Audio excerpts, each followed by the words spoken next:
WNBA legend Sue Bird reveals only way to stop Caitlin Clark. That NBA legend Sue Bird recently spoke on her A Touch More podcast with Megan Rapinoe, diving into the current state of the league, most notably Caitlin Clark and the Indiana Fever. Bird believes the Fever are beginning to be one of the most dangerous teams in the WNBA, mentioning that Indiana isn't a team anybody should want to see in the playoffs. The former star point guard shared some insight on Caitlin Clark's progression throughout the WNBA season, while alluding to some of the Fever's biggest improvements. She explained that teams made it their mission to guard Clark full court and deny her the ball before she could get into an open set on the offensive end early in the season. While that seemed to be working against the Fever guard in May and June, when Clark led the lead in turnovers by a wide margin, Bird believes teams have simply gotten fatigued throughout the year.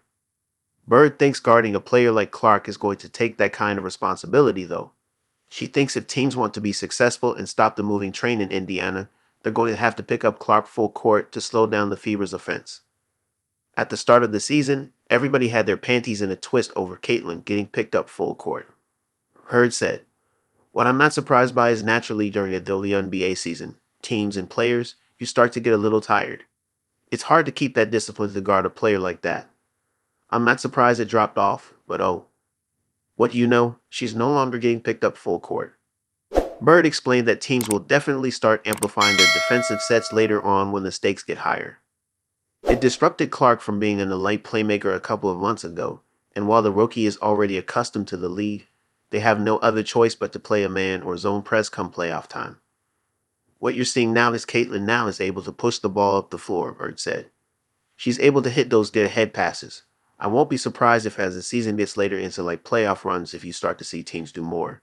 And you're definitely going to see it in the playoffs." Caitlin Clark and the Indiana Fever currently rank no. 7 in the WNBA rankings, which puts them in playoff position since the top 8 teams in the league make it to the postseason. They hold a 13-15 record and are riding a 2-game win streak, with victories against the Phoenix Mercury and Seattle Storm, 2 teams above 500. Throughout her rookie season, Clark has averaged 17.8 points and 8.3 assists per game. The rookie is leading the lead in average assists, and with her versatility on the offensive end that helps open up the Fever's offense, they may be taking a trip to the postseason for the first time since the 2016 season.